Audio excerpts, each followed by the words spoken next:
Good morrow, scholars. Welcome back to Stormfront, Book 1 of the Dresden Files. I'm reading this today for you guys yesterday because I'm going to be busy in the morning and I want to make sure I have at least the one video ready to go. Although if I wake up early enough, I'll read a second book starting tomorrow. I'll see what I have. I'll probably, since I get paid this week, I'll probably go up to the bookstore and buy a few books here and there and see what they have, see what's good, see what would be fun. Anywho, we are in Chapter 6, page 62, which isn't too bad. Mister was nowhere to be seen when I got home, but I left the food in his dish anyway. He would eventually forgive me for getting home late. I collected the things I would need from my kitchen: fresh baked bread with no preservatives, honey, milk, a fresh apple, a sharp silver penknife, and a tiny dinner set of a plate, bowl, and cup that I had carved myself from a block of teak wood. Teak wood. That sounds so familiar. I went back out to my car. The Beetle isn't really blue anymore. Since both doors have been replaced, one with a green clone, one with a white one, and the hood of the storage trunk in front had to be replaced with a red duplicate, but the name stuck anyway. I feel like we're getting a lot of exposition to things we have no context for. Mike is a super mechanic. He never asked questions about the burns that slagged a hole in the front hatch or the claw marks that ruined both doors. You can't pay for service like that. I revved up the Beetle and... Oh, Blue Beetle.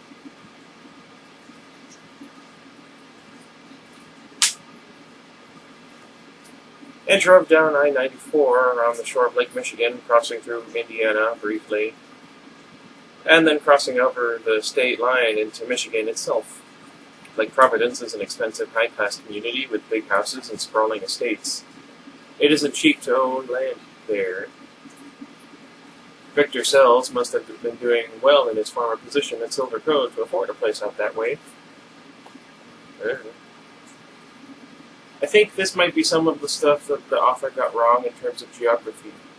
Don't quote me on that. That's why with Miga and I, we kind of want everything to take place in a fictitious city so that we don't have this problem.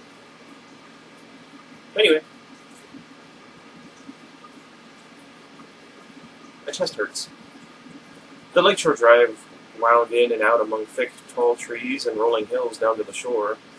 The properties were well spread out, several hundred yards between them. Most of them were fenced in and had gates on the right side of the road, away from the lake as I drove north. The Sells house was the only one I saw on the lake side of the drive. Huh. I wonder if he had to pay more for that. Probably. What was I saying? Oh, goodness. Oh my gosh. That was bizarre. Sorry. A smooth gravel lane lined by trees led back from the Lakeshore Drive to the Sells house. What? A peninsula jutted out into the lake, leaving enough room for the house and a small dock, at which no boats were moored.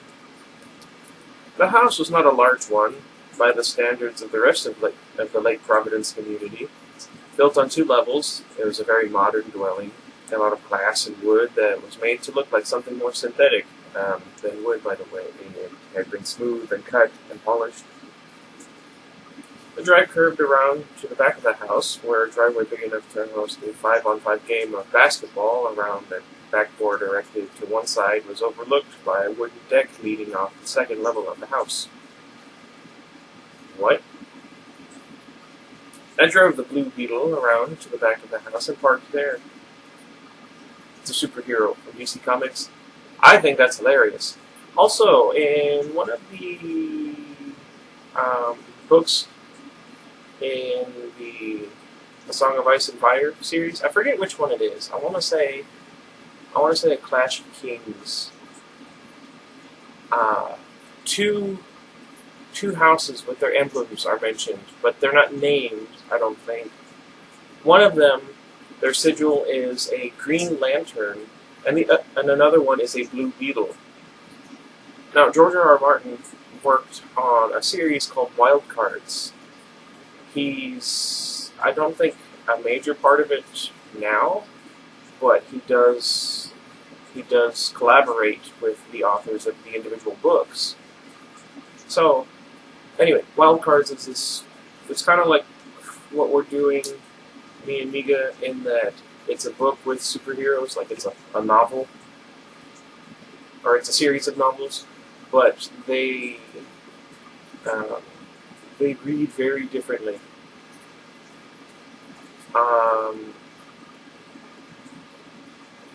Anyway, so I'm wondering, did he do that on purpose? Like, was he referencing them specifically, or did it just happen that way? If anyone knows for sure, let me know. Where was I again?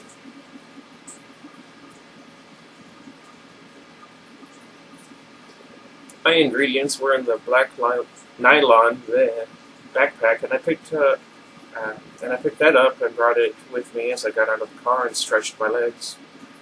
The breeze coming up from the lake was cool enough to make me shiver a little, and I drew my mantled duster closed across my belly. There we go. First impressions are important, and I wanted to listen to what my instinct said about the house. I stopped for a long moment and just stared up at it. My instincts must have been holding out for another bottle of Max Ale. They had little to say other than that the place looked like a pricey little dwelling that had hosted her family for many a vacation weekends. Well, where instincts fail, intellect must venture. Huh, I like that. Almost everything was fairly new. The grass around the house had not grown long enough this winter to require cutting. The basketball net was stretched out and loose enough to show that it had been used fairly often. The curtains were all drawn. On the grass beneath the deck, something red gleamed, and I went beneath the deck to retrieve it. It was a plastic film canister, red with a gray cap, the kind you keep a roll of film in when you send it into the processors. Film canisters were good for holding various ingredients I used sometimes. Okay. I tucked it in my duster's pocket and continued my inspection. The place didn't look much like a family dwelling, really. Sorry. It looked like a rich man's love nest, a secluded little getaway nestled back in the trees of the peninsula and safe from spying eyes. I said prying eyes. Or an ideal location for a novice sorcerer to come to try out his fledgling abilities, safe from interruptions. A good place for Victor Sells to set up shop and practice. I made a quick circuit of the house, tried the front and rear doors, and even the door up on the deck that led presumably to a kitchen. All were locked. Locks really weren't an obstacle, but Monica Sells hadn't invited me actually to take a look inside the house, just around it. It's bad juju to go tromping into people's houses uninvited. One of the reasons vampires, as a rule, don't do it. They have enough trouble just holding themselves together. Outside of the Never Never, it isn't harmful to a human wizard like me, but it can really impair anything you try to do with magic. Also, it just isn't polite. Like I said, I'm an old-fashioned sort of guy. I agree. I have a hard time going over to people's houses, even when I am invited. Like my friend Josh. He keeps telling me that I can just come over whenever. And I'm like, no, you're going to have to invite me. I don't know, it's weird. Are you guys like that? Let me know. Of course, the Tektronix Securities control panel that I could see through the front window had some say in my decision. Not that I couldn't hex it down to a useless bundle of plastic and wires, but a lot of security systems will cause an alarm with their contact company if they abruptly stop working without notice. Ow, my ear. That hurt. That was weird. It would be a useless exercise in any case. The real information was to be had elsewhere. Still, something nagged at me. A sense of not quite emptiness to the house. On a hunch, I knocked on the front door several times. I even rang the bell. No one came to answer the door, and no lights were on inside. I shrugged and walked back to the rear of the house, passing a number of empty trash cans as I did. Now that was a bit odd. I mean, I would expect a little something in the trash, even if someone hadn't been there in a while. Did the garbage truck come all the way down the drive to pick up the trash cans? That didn't seem likely. If the Selses came out to the house for the weekend and wanted the trash emptied, it would stand to reason that they'd have to leave it out by the drive near the road as they left, which would seem to imply that the garbage men would leave the empty trash cans out by the road. Someone must have brought them back to the house. Of course, it needn't have been Victor Sells. It could have been a neighbor or something. Or maybe he took the garbage men to carry the cans back away from the road. But it was something to go on. A little hint that maybe the house hadn't been empty all week. That's a fair enough assessment. What do you guys think?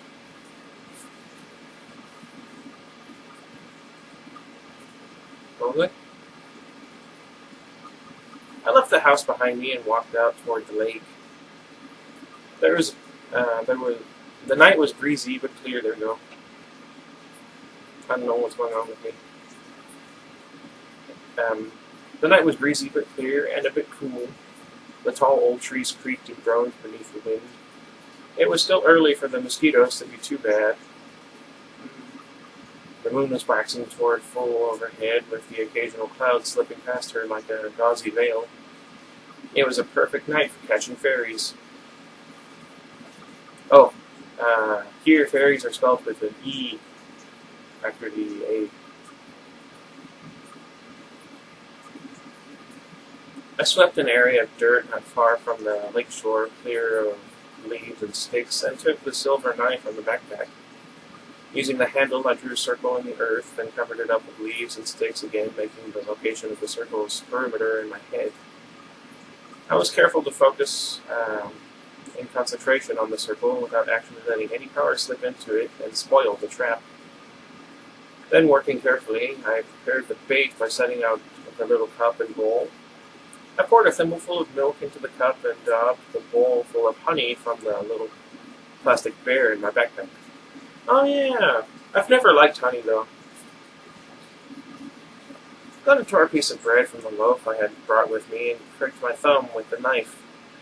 In the silver light of the moon, a bit of dark blood welled up against the skin, and I touched it daintily to the underside of the coarse bread, letting it absorb the blood. Ew. Then I set the bread, bloody side down, on the tiny plate. My trap was set. I gathered up my equipment and retreated to the cover of the trees. There are two parts of magic that you have to understand to catch a fairy. One of them is the concept of true names. Everything in the world has its own name. Names are unique sounds and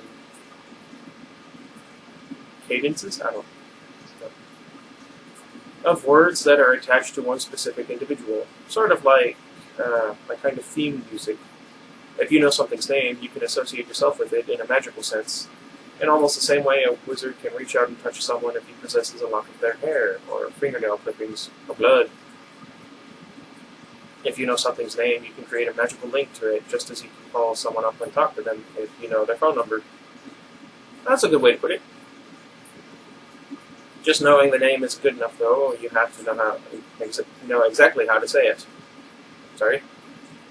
Ask two John Franklin Smiths to say their names for you, and you'll get a subtle difference. And you'll get subtle differences in tone and pronunciation, each one unique to its owner. Huh.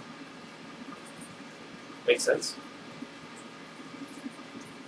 Wizards tend to collect names of creatures, spirits, and people like some kind of huge Rolodex. Gabriel Iglesias. You never know when it will come in handy. The other part of magic is you need to know is the magic circle theory. Most magic involves a circle of one kind or another. Drawing a circle sets a local limit on what a wizard is trying to do. It helps him refine his magic, focus, and direct it more clearly. It does this by creating a sort of screen, defined by the perimeter of the circle, that keeps random magical energy from going past it, containing it within the circle so that it can be used. To make a circle, you draw it out on the ground, compose hands with a bunch of people, or walk about spreading incense or any number of other methods while focusing on your purpose in drawing it. Then you invest it with a little spark of energy to close the circuit when it's ready. One other thing such a circle does, it keeps magical creatures like fairies or even demons from getting past it. Neat, huh? Like a devil's trap. Usually this is used to keep them out. It's a bit trickier to set up a circle to keep them in. That's where the blood comes into play. With blood comes power. That sounds like it should be the house motto of a pure blood family in Harry Potter. Anyway.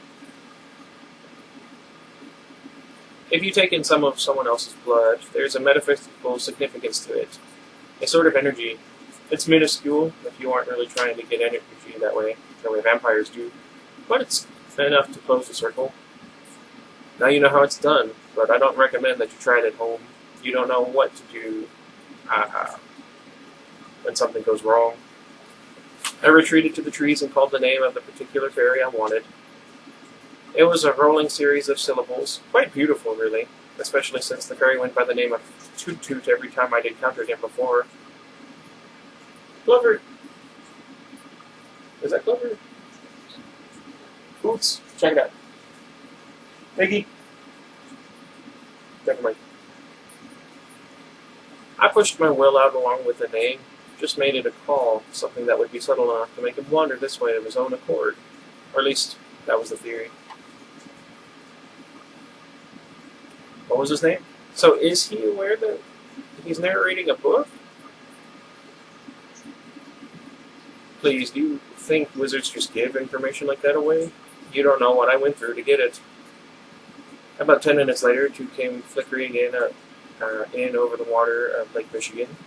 At first, I mistook him for the reflection of the moon on the side of the softly rolling waves of the lake. Toot was maybe 6 inches tall. He had silver dragonfly's wings sprouting from his back, and the pale, beautiful, tiny humanoid form that echoed the splendor of the Fey Lords. A silver nimbus of ambient light surrounded him. His hair was a shaggy, silken little mane, like a bird of Paradise's blues, and was a pale magenta. Ah, that really paints a picture. Toot loved bread and milk and honey, the common vice of the lesser Fae. They aren't usually willing to take on a nest of bees to get the honey, and there's been a real dearth of milk in the Never Never since high-tech dairy farms took over most of the industry. Needless to say, they don't grow their own wheat, harvest it, thresh it, and then mill it into flour to make bread either.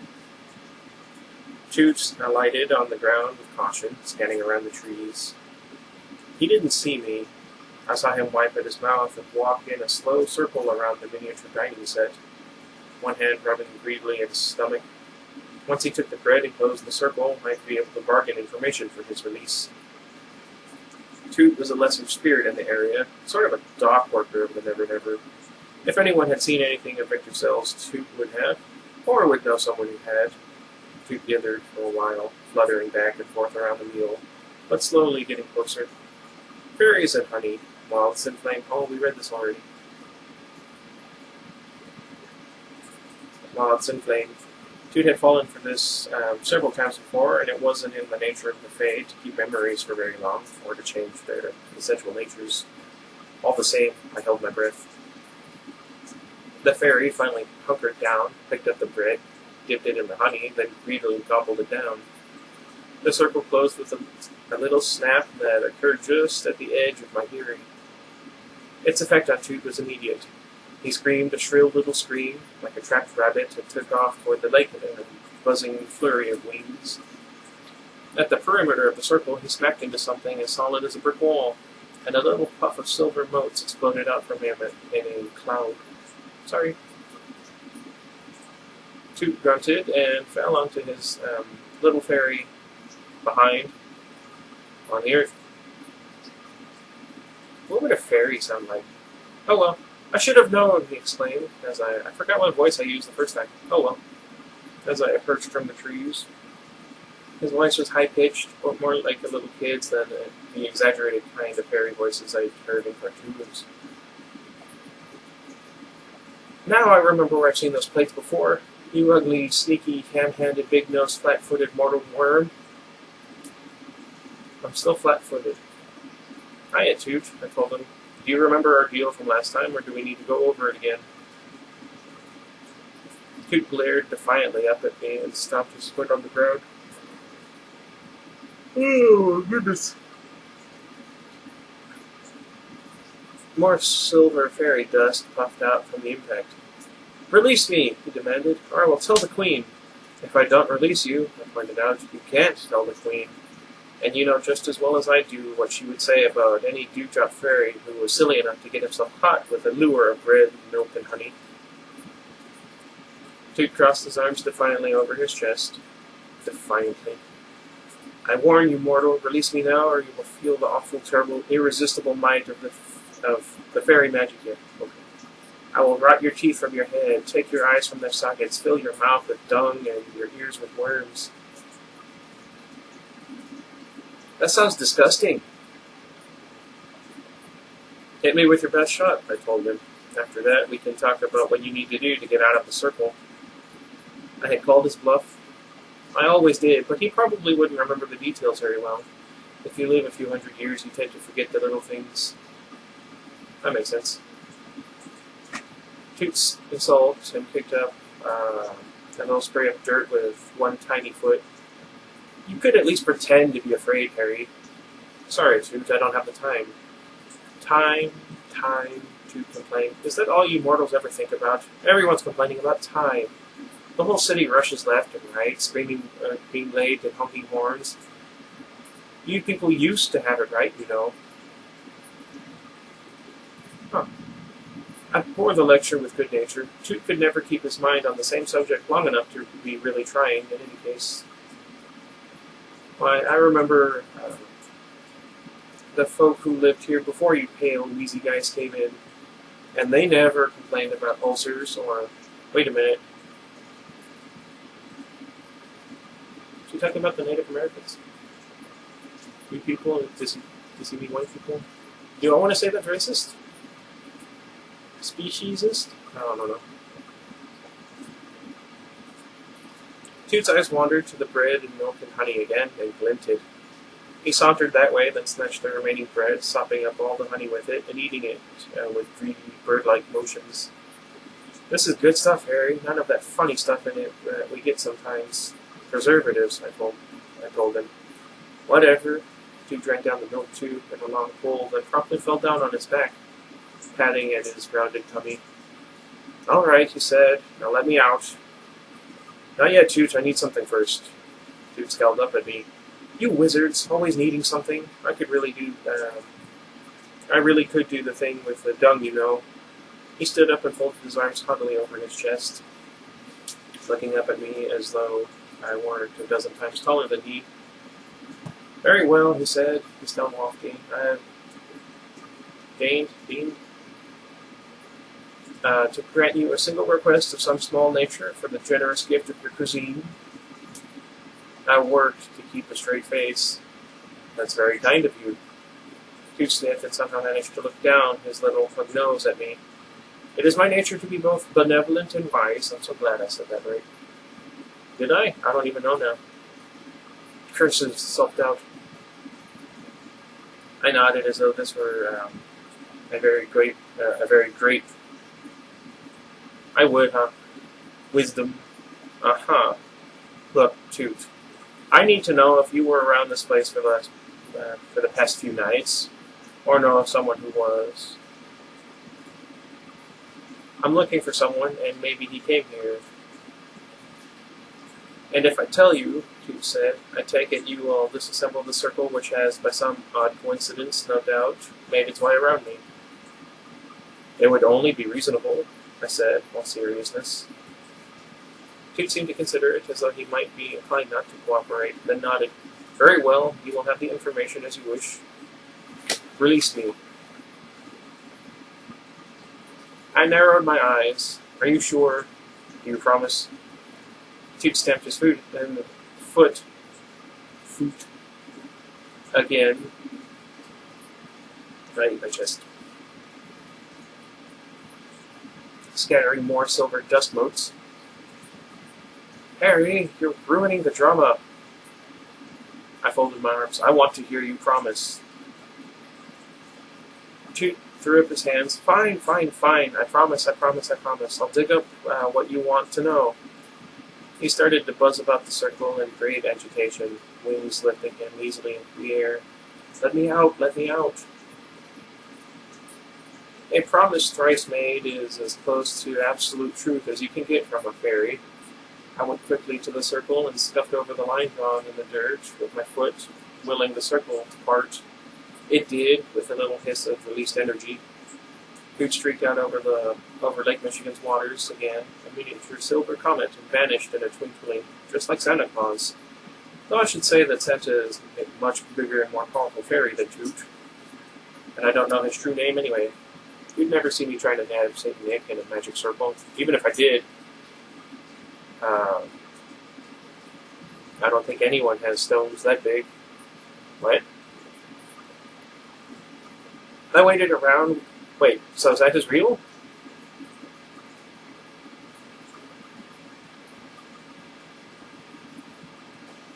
I waited around, walking about to keep from falling asleep. If I did that, Toot would be perfectly within his rights as a fairy to fulfill his promise by telling me the information while I was sleeping. And given that I had just now captured and humiliated him, he'd probably do something to even the scales. 2 weeks from now, he wouldn't remember it, but if I let him have a free shot at me tonight, I might wake up with a donkey's head, and I didn't think that would be good for business. Huh. So I paced and waited. Toot usually took about half an hour to round up whatever it was I wanted to know. Sure enough, half an hour later he came sparkling back in and buzzed around my head, drizzling fairy dust from his blurring wings at my eyes. Ha, Harry, he said. I did it. What did you find out, Toot? Guess, I snorted. I don't like to snort, it hurts. No. Oh, come on, just a little guess? I scowled, tired and irritated, but tried not to let it show. Toot couldn't help being what he was. Toot, it's late. You promised to tell me. No fun at all, he complained. No wonder you can't get a date unless someone wants to know something from you.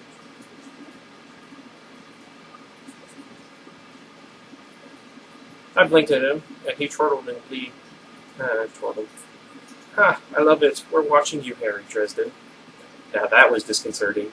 I had a sudden image of a dozen fairy voyeurs lingering around my apartment's windows and peering inside.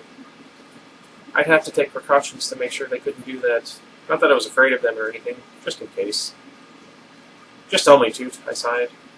Incoming, he shrilled, and I held out my hand, fingers flat and palm up. He alighted in the center of my palm. I could barely feel his weight, but the sense of the aura of him ran through my skin like a tiny electric current. He stared fearlessly at my eyes. The Fae have no souls to gaze upon. Huh. And they could not fathom a mortal soul, even if they could see it. That's interesting. Okay, Toot said. I talked to Blue Blossom, who talked to Red Nose, who talked to Mago Aspens, I don't know, who said that Goldeneye said that he was riding the pizza car when they came here last night. Toot thrust out his chest proudly. Pizza car? I asked, bewildered. Pizza? Toot cried, jubilant. I actually just had some pizza, too. Anyway. Pizza, pizza, pizza. Pizza, pizza. I haven't been to Little Caesars in a while. Honestly, I don't think I'm ever going back. His wings fluttered again, and I tried to blink the cursed fairy dust out of my eyes before I started sneezing. Fairies like pizza? I asked. Oh, Harry, Toot said breathlessly. Haven't you ever had pizza before? Of course I have, I said. Toot looked wounded. What's wrong with me? And you didn't share? I sighed. Look, maybe I can bring you guys some pizza sometime soon, to thank you for your help. Toot leapt about in glee, hopping from one fingertip to the other. Yes, wait until I tell them. We'll see who laughs at Toot next time. What? You guys remember Ned's last play? Anyway. Toot, I said, trying to calm him. Did he see anything else? Toot tittered, his expression sly and suggestive. He said that there were mortals sporting, and that there were mortals sporting, and that they needed pizza to regain their strength. Which delivery place, Toot? The fairy blinked and stared at me as though I were hopelessly stupid. Harry, the pizza truck. What? And then he darted off skyward, vanishing into the trees above.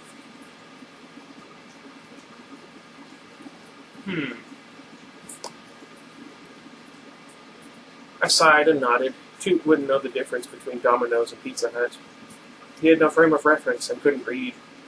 Most fairies were studiously averse to print. So I had two pieces of information. One, someone had ordered a pizza to be delivered here. That meant two things. First, that someone was here last night. Second, that someone had seen them and talked to them. Maybe I could track down the pizza driver and ask if he had seen Victor Sells. The second piece of information had been Toot's reference to sporting. Fairies didn't think too much of mortals' idea of sporting unless there was a lot of... Never mind. They had a penchant for shadowing necking teenagers and playing tricks on them. What? So Victor had been here with a lover of some kind, for there to be any sport going. What? I was beginning to think that Monica Sells was in denial. Their husband wasn't wandering around learning to be a sorcerer, spooky scorpion talismans notwithstanding. He was lurking about his love nest with a girlfriend, like any other husband bored with a timid and domestic wife might do under pressure. It wasn't admirable, but I guess I could understand the motivations that could cause it. The only problem was going to be telling Monica. I had a feeling that she wasn't going to want to listen to what I had found out. I picked up the little plate and bowl and cup and put them back in my backpack, along with the silver knife. My legs ached from too much walking and standing about. I was looking forward to getting home and getting some sleep. What? The man with the naked sword in his hands appeared out of the darkness without a warning rustle of sound or whiff of magic to announce his presence. He was tall, like me, but broad and heavy-chested. He carried his weight with a ponderous sort of dignity, perhaps 50 years old, his listless brown hair going gray in uneven patches. He wore a long black coat, a lot like mine, but without the mantle, and his jacket and pants, too, were done in dark colors, charcoal and a deep blue. His shirt was crisp, pure white, the color you usually only see with tuxedos. His eyes were gray, touched with crow's feet at the corners, and dangerous. Moonlight glinted off those eyes in the same shade it did from the brighter silver of the sword's blade. That sounds awesome. He began to walk deliberately toward me, speaking in a quiet voice as he did. Harry Blackstone, Dresden, Copperfield, Dresden, there we go.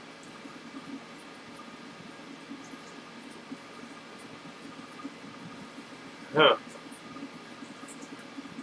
Irresponsible use of true names for summoning and binding others to your will violates the fourth law of magic, the man intoned.